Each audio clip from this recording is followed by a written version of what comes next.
जगमग वन में सभी तरह के जानवर रहा करते थे। जंगल के राजा शेर के अलावा हाथी, सियार, गीदड़, भालू, कछुआ, मोर, चूहे, बिल्ली, गिलहरी और सभी तरह के पक्षी भी। जंगल में वार्षिक उत्सव आने वाला था। उसके बारे में बातें करते तोता, मोर, कोयल, बुलबुल, हाथी, बंदर और दूसरे कुछ जानवर बैठे हुए थे।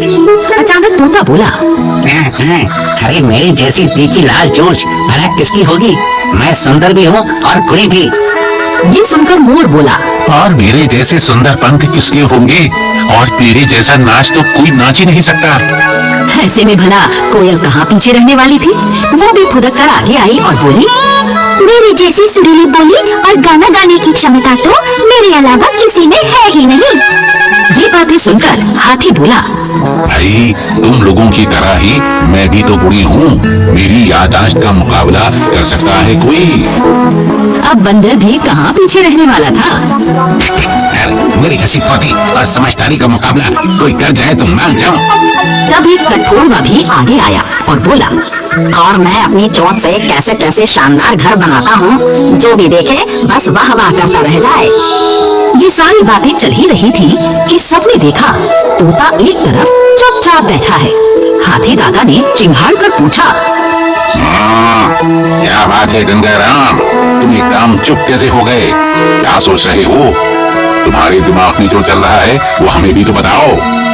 तोता थोड़ी देर इधर उधर टहलता रहा, फिर बोला, अरे हाथी भाई, जंगल का वार्षिक उत्सव आने वाला है। हाँ भाई, आने वाला है। मोर ने कहा, मैंने तो अपने पंख फैलाकर नाचने का एक बिल्कुल नया आइटम तैयार कर लिया है। हाँ, इस वार्षिक उत्सव में जंगल के सभी पशु पक्षी भाग लेंगे। हाँ भाई, जरूर लेंगे। आखिर सभी को इस उत्सव का इंतजार रहता है। बस यही तो मुझे पसंद नहीं है। हाँ? ये क्या कह रहे हो गंगाराम? ये क्या बात हुई भला? तुम्हें हम सबका उत्सव में भाग लेना पसंद नहीं है? अरे भाई, हम सबका तो भाग लेना पसंद है, पर उनका नहीं है। उनका? किनका? ये उन कौन है भाई? हाँ भाई बताओ, ये उन कौन है? बताओ बताओ। देखो भाई, हम सब तो गुणी हैं, श्रेष्ठ हैं, ताकतवर हैं, पर वो जो हमारे जैसे नहीं है, मेंढक, चूहे, गिलहरी और ऐसे दूसरे जीव और कीड़े मकोड़े जो हमारी तरह गुणी और श्रेष्ठ नहीं है, वो भला हमारे साथ हमारी बराबरी पर क्यों हो? उन्हें उत्सव से दूर अलग जगह पर रखना चाहिए। वहीं से देख ले जो देखना है। उन्हें उत्सव में हमारे बराबर बैठने का कोई अधिकार नहीं है। ये बात तो हमने पहले कभी सोची ही नहीं। हाँ हाथी भाई, मुझे भी गंगाराम की बात सही लग रही है। भालू ने कहा, हाँ भाई, वो हमारे बराबर के नहीं है, थोड़ा फर्क तो होना ही चाहिए। अरे भैया, मुझे तो वो कभी अच्छे नहीं लगे। मैं तो बस उन्हें बर्दाश्त करता था।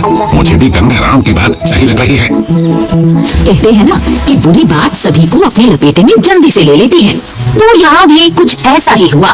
गंगाराम तोते ने जो चिंगारी छोड़ी थी, उसमें सभी जानवर घिर चुके थे। वो सारे खुद को श्रेष्ठ मान रहे थे और उन्होंने तय कर लिया था कि इस बारे में राजा शेर सिंह से भी बात करेंगे। खुद को श्रेष्ठ मानने वाले ये सभी जानवर और पक्षी राजा शेर सिंह के पास पहुँचे और अपनी बात कह दी।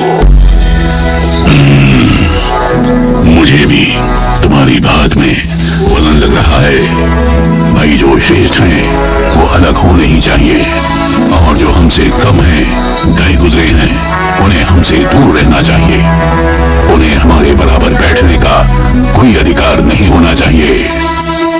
इस तरह ये बात मान ली गई कि इस बार वार्षिक उत्सव में सिर्फ श्रेष्ठ जीवों को ही भाग लेने का अधिकार होगा और जो गए गुजरे हैं वो उत्सव की जगह से बाहर रहेंगे।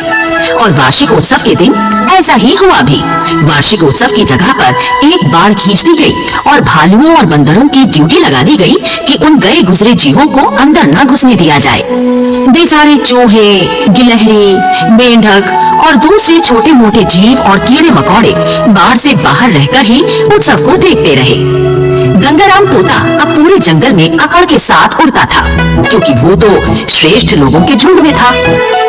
जब भी कोई दूसरी तरफ का जीव उसे दिखाई देता तो वो तरह तरह की बातें बोलकर उसे बहुत बेइज्जत करता। पूरा जगमग वन भेदभाव के जहर का शिकार हो गया था। पर अचानक जगमग वन में खाने की कमी होने लगी। सभी को चिंता में घेर लिया। नदी के पार उस तरफ खाने की भरपूर चीजें हैं। पर समस्या ये है कि हम सभी नदी के उस पार नहीं जा सकते। हाँ, हम में से जो उड़ सकते हैं वो ही जा सकते हैं, या फिर जो तैरना जानते हैं। बात तो सही है, हम श्रेष्ठ लोगों के समूह में से सारे तो नदी पार करके नहीं जा सकते। सबकी चिंता देखकर कठफोड़वे ने कहा, टोक टोक, मैं और मेरे परिवार के लोग लकड़ी की बहुत अच्छी और मजबूत नाव बना सकते हैं, जिसमें बारी बारी से बैठकर सभी नदी पार कर सकते हैं। ये सुनकर सभी खुशी से चिल्ला उठे। देखो भाई, लकड़ी लाने की बात है तो मैं बड़े बड़े मजबूत पेड़ तोड़ कर ला दूंगा। हाँ, और मुझे पता है कि कौन कौन से पेड़ कहाँ हैं और कितने मजबूत हैं। आखिर तय हो गया कि हाथी और उसके परिवार के लोग पेड़ उखाड़कर कठफोड़वा और उसके परिवार को ला कर देंगे और वो एक मजबूत नाव बनाएंगे। नाव बनाने का काम शुरू हो गया और तेजी से चलने लगा। उधर जिन जीवों को गए गुजरा कहकर अलग कर दिया गया था, वो भी खाने की चिंता से जूझ रहे थे। सब चिंता में डूबे बैठे थे कि खरगोश ने चुप्पी तोड़ी। अरे, हम नाव नहीं बना सकते पर पुल तो बना सकते हैं। अरे भाई, मैं मेंढक हूँ, मैं पुल कैसे बना सकता हूँ? ये कोई आसान काम नहीं है। आसान तो दुनिया में कुछ भी नहीं होता, पर हम सब मिलकर कोशिशें करें तो हो सकता है। हाँ, हम बड़ी नाव नहीं बना सकते पर छोटे छोटे ढेले पत्थर डालकर नदी पर पुल बना सकते हैं। हम नदी की मछलियों और मगरमच्छों से बात करेंगे, उनसे प्रार्थना करेंगे। मुझे उम्मीद है कि वो हमारा साथ जरूर देंगे।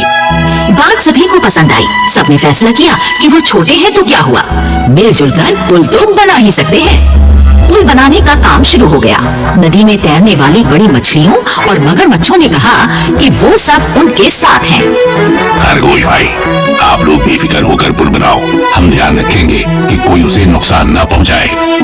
छोटे कीड़े मकोड़ों ने अपनी ड्यूटी संभाल ली कि अगर कोई पुल के करीब भी आया तो उसे काट काट कर उसका बुरा हाल कर देंगे। पुल बनाने का काम दिन के साथ रात में भी चल रहा था, क्योंकि जुगनू भी इनके साथ थे और रात में टिमटिमाकर रोशनी कर देते थे। उधर नाव बनाने की तैयारी भी जोरों पर चल रही थी और उधर पुल भी तैयारी पर था। नाव बनकर तैयार हुई तो सभी खुशी से झूम उठे। वाह, क्या बढ़िया नाव बनी है। मैं तो इसमें कूद कर बैठूंगा और उस पार चला जाऊंगा। ये कहकर हाथी ने सचमुच नाव में छलांग लगा दी, पर नाव हाथी दादा का वजन नहीं संभाल पाई और टूट गई। जितनी बड़ी नाव बनाने की जरूरत थी, उतनी बड़ी नाव बनाने की समझ कठफोड़वों को नहीं थी। पुल तैयार हो गया था। सभी छोटे मोटे जीव जंतु जिन्हें खुद को श्रेष्ठ मानने वालों ने अलग कर दिया था, उस पर से नदी की दूसरी तरफ जाने लगे। पुल की सिक्योरिटी भी जबरदस्त थी। बुरी तरह काट खाने वाले कीड़े मकोड़े नदी के मगरमच्छ पुल की सुरक्षा में थे। इधर की तरफ के जीव जंतु झूमते गाते, खुशी से नाचते गाते पुल पार कर रहे थे और इस बार इनसे दूर खड़े खुद को श्रेष्ठ मानने वाले जीव लटके मुंह और उदास आंखों से पुल को देख रहे थे। उन्हें ऐसा लग रहा था जैसे वो पुल उन्हें मुंह चढ़ा रहा हो। खुद को श्रेष्ठ मानने वाले ये जीव इस सच को भूल गए थे कि दुनिया तभी ठीक से चलती है जब सब मिलजुल कर चले और सबको बराबर का सम्मान दिया जाए।